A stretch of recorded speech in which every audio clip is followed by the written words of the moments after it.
अब किसके आधार पर पढ़ेंगे? विकास के स्तर पर भी संसाधनों के 4 भागों में वर्गीकृत किया गया है। कौन कौन सा? संभावी संसाधन, विकसित संसाधन, भंडार संसाधन, संचित कोष संसाधन। बोलो।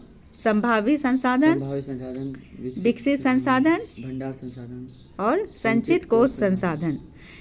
संभावित संसाधन क्या है? ऐसे संसाधन जो किसी क्षेत्र विशेष में मौजूद होते हैं, जिसे उपयोग में लाए जाने की संभावना रहती है, इसका उपयोग अभी तक नहीं किया गया है, जैसे हिमालयी क्षेत्र का खनिज, जिनका उत्खनन अधिक गहराई में होने के कारण दुर्गम एवं महंगा है। उसी प्रकार राजस्थान एवं गुजरात क्षेत्र में पवन और सौर ऊर्जा की असीम संभावनाएं हैं, परंतु अभी तक इनका सही रूप से विकास नहीं हो पाया है।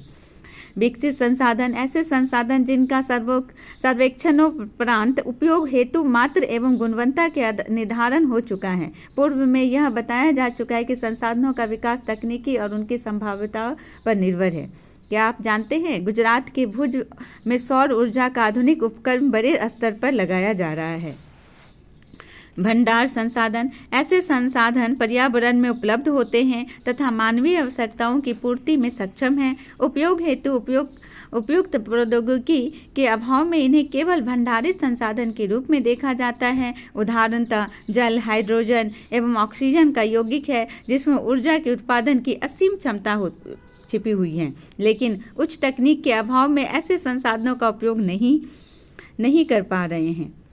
क्रियाकलाप क्या है? अपने आसपास के क्षेत्रों को निरीक्षण कर संभाव्य एवं संचित कोष संसाधन की एक सूची तैयार करें। संचित कोष संसाधन क्या है? वास्तव में ऐसे संसाधन भंडार संसाधन के ही अंग है, जिसे उपलब्ध तकनीकी के आधार पर प्रयोग में लाया जा सकता है। इसका तत्काल उपयोग प्रारंभ नहीं हुआ है। यह भविष्य की पूंजी है। नदी जल भविष्य में जल विद्युत उत्पन्न करने में उपयुक्त हो सकते हैं, अभी तो हो ही रही है, ये पहले का दिया हुआ है ना। जल से इलेक्ट्रिसिटी जनरेट किया जाता है। वर्तमान में इसका उपयोग अत्यंत ही सीमित है। ऐसे संसाधन वन में या बांधों में जल के रूप में संचित है। संसाधन नियोजन संसाधन का विवेकपूर्ण उपयोग ही संसाधन नियोजन है। क्या है संसाधन नियोजन? संसाधन का विवेकपूर्ण नियोजन, संसाधन का विवेकपूर्ण उपयोग ही संसाधन नियोजन है।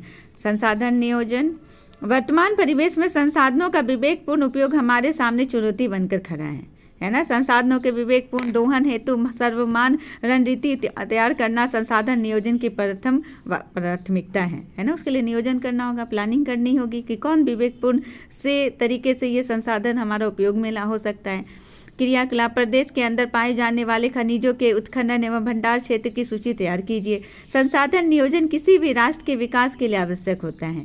भारत जैसे देश के लिए तो यह अपरिहार्य है, जहां संसाधन की उपलब्धता में अत्यधिक विविधता के साथ साथ सघन जनसंख्या व्याप्त है। यहाँ कई ऐसे प्रदेश हैं जो संसाधन संपन्न हैं, कई ऐसे भी प्रदेश हैं जो संसाधन की दृष्टि से काफ़ी विपन्न हैं। कुछ ऐसे भी प्रदेश हैं जहाँ एक ही प्रकार के संसाधनों का प्रचुर भंडार है और अन्य दूसरे संसाधन में वह गरीब हैं, जैसे झारखंड, मध्य प्रदेश, छत्तीसगढ़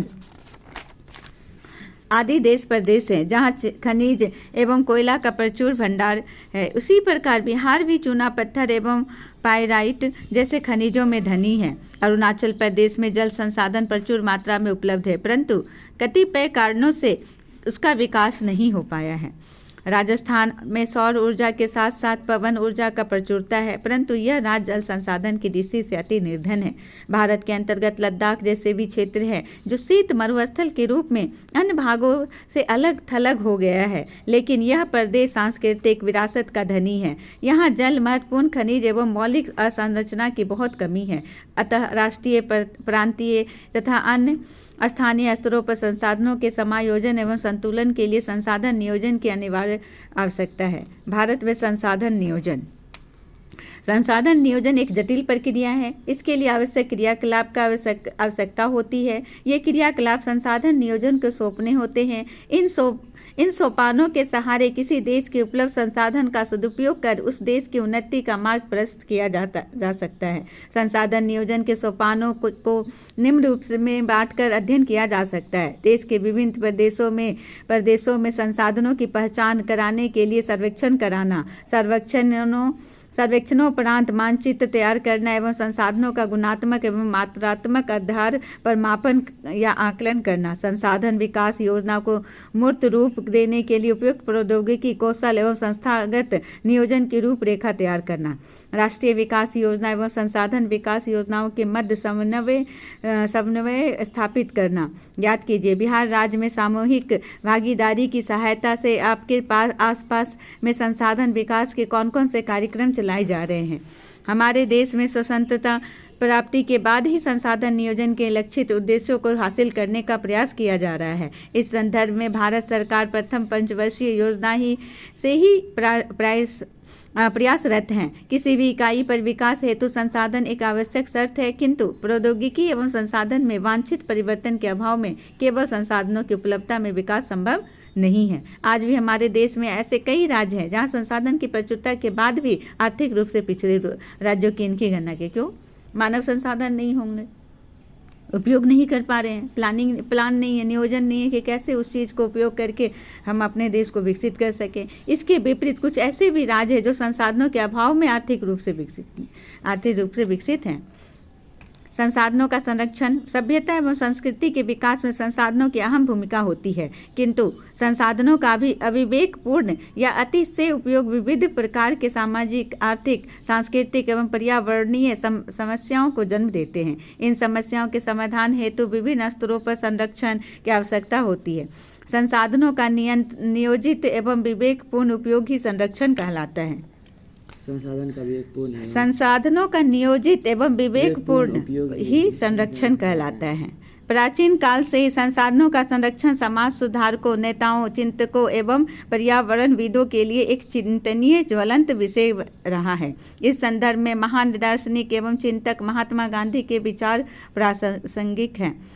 हमारे पास पेट भरने के लिए बहुत कुछ है, लेकिन पेटी भरने के लिए नहीं है। मेधा पाटेकर का है नर्मदा बचाओ अभियान, सुंदरलाल बहुगुणा, चिपको आंदोलन एवं संदीप पांडे द्वारा वर्षा जल संचय पर कृषित भूमि का विस्तार संसाधन संरक्षण की दिशा में अत्यंत सराहनीय कदम है।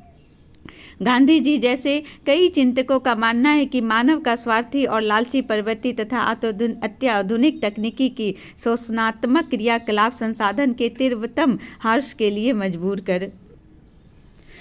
कर देता है। गांधी जी मशीन द्वारा उत्पादन के घोर विरोधी थे। वे बड़े जन समुदाय द्वारा उत्पादों के उत्पादन के समर्थक थे, जिससे एक बड़ी आबादी के बेरोजगारी जैसे सामाजिक कोड से बचाया जा सकता है। उनका मानना था कि इस प्रक्रिया में श्रमिकों एवं कार्यदक्षता के विकास में वृद्धि होगी, संसाधनों का विदोहन पर भी विराम लग सकेगा। क्या आप जानते हैं, मानव एवं तकनीकी की शोषणात्मक दोहन प्रवृत्ति डाकुओं की अर्थव्यवस्था रॉबर्ट्स इकोनॉमी कहा जाता है। संसाधन का संरक्षण हेतु अंतर्राष्ट्रीय स्तर पर अनेक सम्मेलन हुए हैं। सर्वप्रथम 1968 ईस्वी में क्लब ऑफ रोम ने इसकी वकालत की। 1974 ईस्वी में सुमशेर की पुस्तक स्मॉल इज ब्यूटीफुल में इससे संबंधित गांधी जी के विचार प्रकाशित हुए हैं। कौन सा बुक है? स्मॉल इज ब्यूटीफुल में इससे संबंधित गांधी जी का विचार प्रकाशित हुए हैं। ब्रंटलैंड आयोग द्वारा प्रस्तुत 1987 का प्रतिवेदन की भी संसाधन संरक्षण के संबंध में विश्व जगत की दृष्टि खोलने के कारगर सिद्ध हुआ है। इससे सतत विकास, सस्टेनेबल डेवलपमेंट की संकल्पना के साथ साथ संसाधन संरक्षण पर बल दिया गया है। इस रिपोर्ट को बाद में हमारा साझा भविष्य आवर कॉमन फ्यूचर शीर्षक से भी दस्तावेज प्रकाशित किया गया है। रियो डी जेनेरो ब्राजील में है। रियो डी जेनेरो में 1992 ईस्वी में आयोजित पृथ्वी सम्मेलन भी इस संदर्भ में एक सुनियोजित प्रयास था। पुनः 1997 ईस्वी में न्यूयॉर्क के द्वितीय पृथ्वी सम्मेलन तथा 2002 में जोहान्सबर्ग में आयोजित तृतीय पृथ्वी सम्मेलन संसाधन संरक्षण की दिशा में विश्व स्तरीय सराहनीय प्रयास है।